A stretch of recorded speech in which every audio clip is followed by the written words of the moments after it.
Kita mulai dari yang bikin kritis sampai mati di tempat. Nomor 10, dikurung di bawah tanah. Hukuman ini dulunya sering banget ditemuin di sekolah-sekolah asrama militer kuno, sekolah asrama agama yang super ketat, sampai beberapa sekolah umum di pedalaman Eropa dan Amerika. Pihak sekolah sengaja mengincar murid-murid yang dicap sebagai pembangkang besar atau sering melanggar aturan berat buat dimasukin ke sana. Mereka bakal dikunci sendirian di dalam ruangan yang super pengap, gelap gulita, dan minim oksigen selama berjam-jam, bahkan sampai seharian penuh tanpa dikasih makan atau minum. Awal mula munculnya hukuman ini sebenarnya diadopsi dari sistem penjara bawah tanah yang ada di kastil-kastil abad pertengahan di Eropa. Pihak pengajar zaman dulu mikir kalau kekerasan fisik aja nggak cukup buat nakutin murid yang keras kepala. Makanya mereka beralih ke siksaan mental dengan memanfaatkan rasa takut manusia terhadap kegelapan dan kesendirian. Kalau ditanya siapa orang yang pertama kali menerapkan cara ini, emang nggak ada satu nama pasti dalam sejarah. Tapi para kepala sekolah dan pengurus gereja di Inggris pada era Victoria abad ke-19 jadi pihak yang paling gencar mempopulerkan metode kurungan ini ke berbagai asrama. Untungnya, nasib hukuman kejam ini sekarang udah dilarang keras dan ilegal total di seluruh belahan dunia.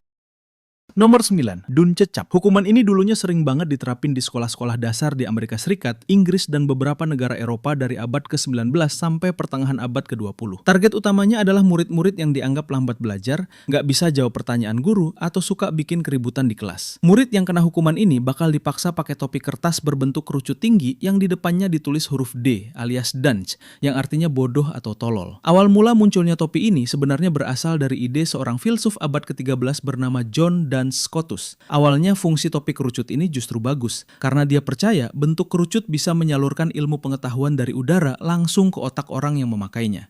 Tapi memasuki tahun 1500-an, pandangan orang-orang berubah total dan malah menganggap pengikut Duns Scotus sebagai orang-orang yang berpikiran kolot dan bodoh. Akhirnya, pada abad ke-19, para guru di dunia barat mulai membalikan fungsi topi ini menjadi alat untuk mempermalukan murid di depan umum dengan tujuan biar mereka kapok dan mau belajar lebih giat. Sayangnya, metode ini malah bikin mental anak-anak hancur karena mereka jadi bahan ejekan, dilempar kertas, dan diisolasi secara sosial oleh teman sekelasnya. Tekanan mental yang luar biasa ini bikin banyak murid trauma berat, mogok sekolah, bahkan memicu depresi. Dan buat kalian yang pengen buat video ala singkat cerita, kita udah bongkar caranya di sini. Klik link di deskripsi karena kita buka aksesnya minggu depan. Nomor 8, berdiri menatap matahari. Hukuman menjemur murid sambil dipaksa menatap matahari ini dulunya sering banget diterapkan di sekolah-sekolah. Dengan kedisiplinan militeristik kuno, sekolah asrama di wilayah Asia, serta beberapa negara tropis yang suhu siangnya super menyengat. Guru atau instruktur bakal menyasar murid yang ketahuan malas, tidak disiplin saat upacara, atau melanggar perintah berat. Murid yang dihukum tidak cuma disuruh berdiri di tengah lapangan, tapi kepala mereka dipaksa mendongak ke atas buat melihat matahari langsung tanpa boleh berkedip. Awal mula hukuman ini sebenarnya berasal dari metode pendisiplinan fisik tentara kuno dan buruh rodi di zaman kolonial.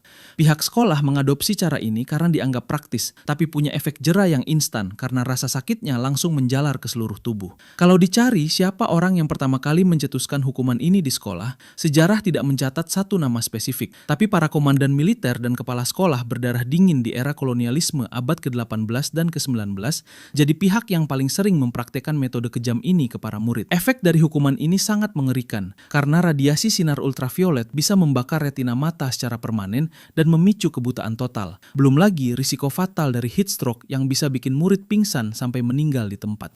Nomor 7, The Iron Rule. Hukuman kejam ini dulunya biasa ditemuin di sekolah-sekolah umum, sekolah agama, dan sekolah asrama di wilayah Eropa serta Amerika Serikat pada abad ke-18 hingga awal abad ke-20. Guru-guru zaman dulu sering banget mengincar murid yang ketahuan tidak menghafal pelajaran, berbicara tanpa izin, atau menulis pakai tangan kiri. Murid yang melanggar bakal disuruh maju ke depan kelas, lalu guru bakal memukul bagian persendian mereka menggunakan penggaris besi tebal atau bilah logam yang kaku.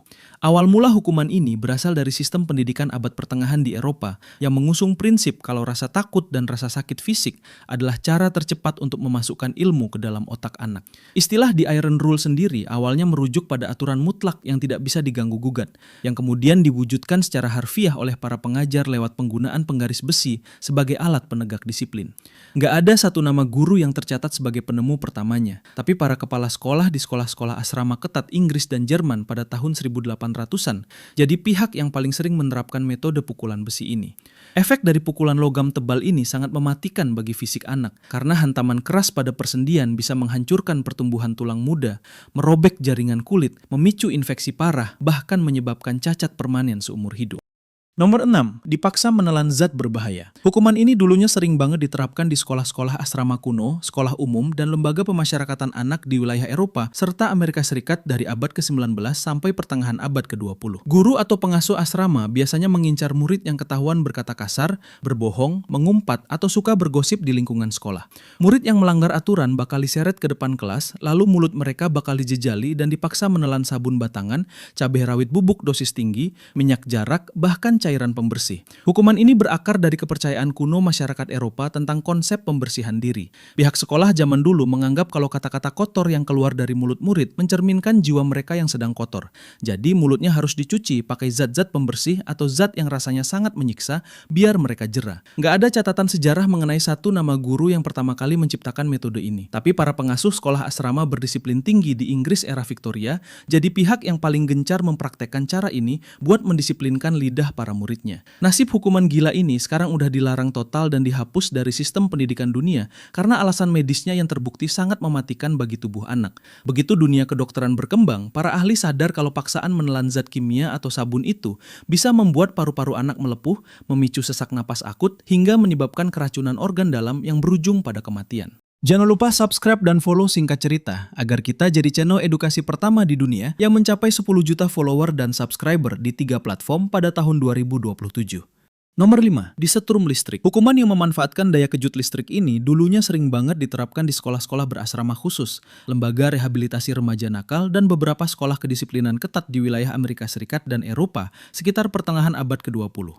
Pihak pengelola institusi biasanya menyasar anak-anak yang dianggap super bandel, hiperaktif, mengalami gangguan perilaku, atau murid yang terus-menerus membangkang aturan asrama. Murid-murid ini bakal dibawa ke sebuah ruangan khusus, lalu tubuh mereka ditempeli elektroda atau alat kejut untuk dialiri arus listrik skala kecil sampai menengah yang bikin seluruh badan mereka kejang. Awal mulanya, hukuman ini muncul karena mengadopsi metode terapi medis kedokteran jiwa zaman dulu, yaitu elektrokonvulsif terapi, yang awalnya dipakai buat mengobati gangguan mental berat di rumah sakit jiwa. Pihak sekolah asrama yang kolot kemudian salah mengartikan metode ini dan malah menggunakannya sebagai alat penyiksaan berkedok terapi perilaku untuk menjinakkan murid yang nakal secara instan. Kalau ditanya siapa yang pertama kali mempraktekannya di sekolah, sejarah tidak mencatat satu nama spesifik, tapi para psikolog radikal dan kepala asrama berdisiplin di era 1950-an jadi pihak yang paling gencar mengadaptasi alat setrum ini ke dalam sistem kedisiplinan siswa. Nasib hukuman kejam berkedok terapi ini sekarang sudah dilarang total dan ilegal di seluruh belahan dunia karena terbukti merusak sistem saraf dan membahayakan nyawa anak. Para ahli menemukan kalau aliran listrik yang ditembakkan ke tubuh anak-anak tanpa pengawasan dokter spesifik bisa menghancurkan jaringan otak, memicu trauma psikologis berat seumur hidup, bahkan menyebabkan serangan jantung mendadak yang mematikan. Nomor 4, menghirup zat berbahaya. Hukuman menghirup zat mematikan ini dulunya sering banget ditemuin di sekolah-sekolah asrama kerja, sekolah bagi anak miskin, dan institusi pendidikan industri di wilayah Inggris serta beberapa negara Eropa pada abad ke-19. Pihak pengelola sekolah biasanya menyasar murid-murid yang dinilai malas belajar, tidak produktif, atau sering melanggar aturan harian asrama. Sebagai hukumannya, anak-anak ini bakal dipaksa masuk ke dalam ruang sempit yang kotor, seperti cerobong asap sekolah atau tungku pembakaran batu bara yang baru padam, buat membersihkan sisa-sisa arang tanpa dikasih alat pelindung sama sekali. Awal mula hukuman ini sebenarnya muncul sejalan dengan meledaknya era revolusi industri di Eropa, di mana tenaga anak-anak seringkali dieksploitasi karena tubuh mereka yang kecil bisa muat ke dalam saluran-saluran sempit. Pihak sekolah zaman dulu mengadopsi konsep ini dengan dalih mengajarkan kerja keras dan kedisiplinan kepada murid-murid dari kelas pekerja. Nggak ada satu nama guru yang tercatat sebagai penemu pertamanya, tapi para kepala sekolah dan pemilik asrama industri di Inggris pada tahun 1800-an jadi pihak yang paling sering memanfaatkan metode pembersihan cerobong asap ini buat menyiksa murid yang membangkang. Nasib hukuman kerja paksa ini sekarang udah dilarang total dan dihapus dari sistem pendidikan dunia karena alasan medisnya yang sangat mematikan bagi paru-paru anak. Nomor 3, dicambuk sengat pari. Hukuman ini dulunya sering banget diterapkan di sekolah-sekolah kolonial, sekolah asrama militer, dan beberapa institusi pendidikan tradisional di wilayah Semenanjung Malaya, Afrika, serta wilayah pesisir Amerika Latin pada abad ke-18 hingga abad ke-19. Guru atau instruktur disiplin bakal mengincar murid-murid yang melakukan pelanggaran berat seperti mencoba kabur dari asrama, mencuri, atau melawan perintah guru secara terang-terangan. Murid yang bersalah bakal diikat di sebuah tiang di tengah lapangan, lalu punggung atau paha mereka bakal dihantam pakai cambuk yang terbuat dari ekor ikan pari yang dikeringkan. Awal mula penggunaan alat ini sebenarnya diadopsi dari metode siksaan yang biasa dipakai oleh para mandor budak dan penguasa penjara kolonial zaman dulu untuk menundukkan tawanan. Pihak sekolah zaman kolonial kemudian ikut memakai ekor pari karena efek jera yang dihasilkan jauh lebih instan dan mengerikan dibanding cambuk kulit biasa. Meskipun tidak ada nama satu orang guru yang tercatat sebagai penciptanya, para kepala sekolah dan opsir kolonial di wilayah jajahan Inggris dan Belanda pada tahun 1700-an hingga 1800-an jadi pihak yang paling sering mempopulerkan hukuman cambuk ekor pari ini di lingkungan pendidikan. Hukuman sadis ini sekarang sudah dilarang keras, ilegal total, dan dihapus dari sejarah pendidikan dunia karena ekor pari itu punya duri-duri tajam dan racun alami yang bisa merobek daging, menghancurkan jaringan kulit luar, hingga memicu infeksi darah atau tetanus yang bisa bikin anak meninggal dalam hitungan hari. Nomor 2, berlutut di atas kerikil. Hukuman fisik yang menyiksa persendian ini dulunya sering banget diterapkan di sekolah-sekolah tradisional, sekolah asrama agama yang super ketat, hingga sekolah umum di wilayah Asia, Eropa Timur, dan Amerika Latin dari abad ke-18 sampai pertengahan abad ke-20. Guru atau pengawas asrama biasanya mengincar murid-murid yang ketahuan tidak mengerjakan tugas rumah, berisik di dalam kelas, atau terlambat masuk sekolah. Murid yang melanggar bakal disuruh maju ke depan kelas atau pojokan ruangan, lalu mereka dipaksa menekuk lutut dan berlutut di atas taburan kerikil tajam, batu-batu kecil, atau bahkan kacang polong kering yang keras selama berjam-jam. Awal mula munculnya hukuman ini sebenarnya berasal dari praktik penitenan atau ritual pendisiplinan diri kuno di biara-biara Eropa abad pertengahan, di mana rasa sakit fisik dianggap bisa membersihkan dosa. Pihak sekolah zaman dulu kemudian mengadopsi metode ini karena dinilai sangat efektif buat bikin murid kapok tanpa perlu guru mengeluarkan tenaga ekstra untuk memukul. Gak ada satu nama tokoh yang tercatat sebagai pencetus pertamanya di sekolah, tapi para kepala sekolah dan pengajar di sekolah-sekolah asrama Katolik kuno di Eropa, serta sekolah umum di wilayah Asia Timur pada abad ke-19, jadi pihak yang paling sering mempraktekkan hukuman berlutut ini. Hukuman kejam ini sekarang udah dilarang total dan ilegal di seluruh dunia, karena para ahli sadar kalau menahan beban tubuh di atas benda tajam dalam waktu lama bisa merobek jaringan kulit lutut, memicu infeksi parah, hingga menghancurkan tempurung dan sendi lutut yang bikin anak cacat atau pincang seumur hidup. Nomor 1, dipukul pedal kayu. Hukuman legendaris yang super menyakitkan ini dulunya paling sering diterapkan di sekolah-sekolah umum, sekolah dasar hingga sekolah menengah di wilayah Amerika Serikat, Inggris, dan beberapa negara persemakmuran dari abad ke-19 sampai akhir abad ke-20.